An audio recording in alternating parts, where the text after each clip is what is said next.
Hi, my name is Kayla. I'm 21 years old. I am a part-time, full-time student at GCC while I work part-time in the public school system and the recreation department in Greenfield. And that's actually what my speech is about today, is why I do what I do in regards to my profession and my education and what led me to do what I am doing. It's a little deep, but to start from the very beginning, I was born in Springfield, Mass. I grew up most of my life in Greenfield, Mass. Attended the public schools here and got my first job when I was 15, and while I was dual enrolling was offered a position as a one-on-one in an elementary school, and since then I've been with kids as an IA, a substitute, site coordinator, LIT director, a counselor, and all while trying to obtain my degree at GCC, so I've been very busy. That's just the basics. I will get into the nitty-gritty of it all. I haven't always been so positive and outgoing and driven and confident. I had to do a lot of work, a lot of inner work and counseling to be the best version of me, and there's still work I need to do.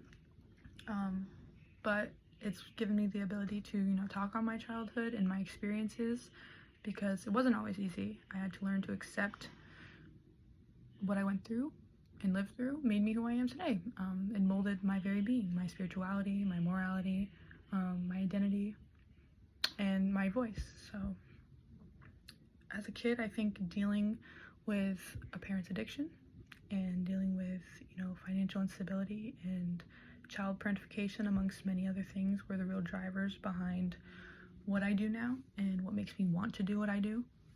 I don't think there was ever a moment I decided I wanted to work with kids or was planning to work with kids. It just ended up happening and I fell in love with it. It was such a rewarding feeling to build relationships with these students, help them reach their goals and their milestones and set them up for success. And even the harder parts of it was supporting students that emotionally needed it. And unfortunately, in my opinion, while teachers are very educated and trained in teaching in their profession, I think many lack some life experiences that they need to understand their students and relate to them, to teach them most effectively. And I think in turn, for me, that was what made my education very hard. I think teachers didn't see I needed help because I was always so good. I always got good grades and I didn't show signs or talk about my problems. So things went unseen and unresolved. And I think that is another big driver behind what I want to do, because so many students are left to fend for themselves in school, and it sets them up for failure, true failure, because it's not something you can just process. It's something that you need help processing, especially when it's at home. And they say two things can be true at once, and while I was very resentful of my childhood, I think lack thereof, I am also very grateful at the same time, because I can confidently say I turned into the opposite of what I dreaded my whole life. Resentful because everything of my being was rooted in unresolved pain and betrayal and invalidation and this feeling of injustice, because I lost a normal childhood. I didn't get to be a child, and how I was raised had its lasting impacts into my adulthood. I'm grateful because I was fortunate enough to come out the other end of it with a head on my shoulders that I am proud of, that not many can say they lived through some of these experiences and didn't follow.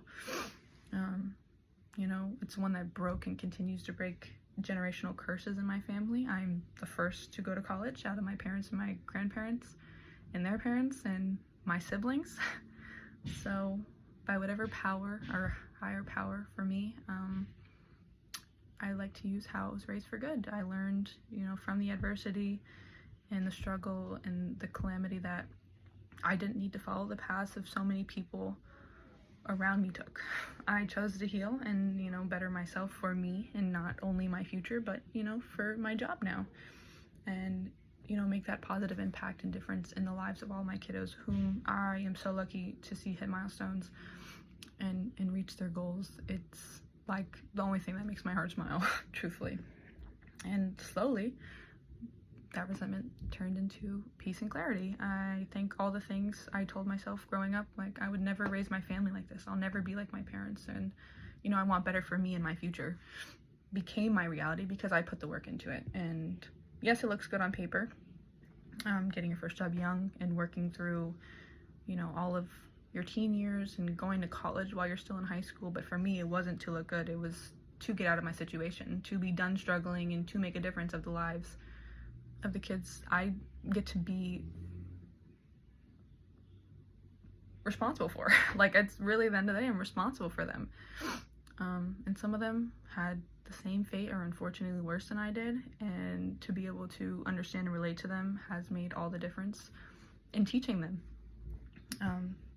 So yeah, bringing my experiences and my understanding to these relationships have done all the wonders for these kids, and I love it. I think for me, I just want to offer a safe space and be the person that I needed when I was in school. It's 9 times out of 10, the story behind the behavior won't make you as angry as you are. It will break your heart. And as much as I say I want to leave, or say I'm going to leave, because the job's not financially stable at all, each year at the end of December, I find myself filling out the returning paperwork to come back, and very hesitantly.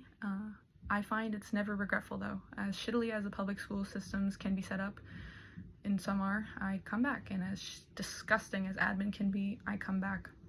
And why is always the question I get from, you know, family and friends and even myself. And I asked myself that question one time, because the answer's never changed.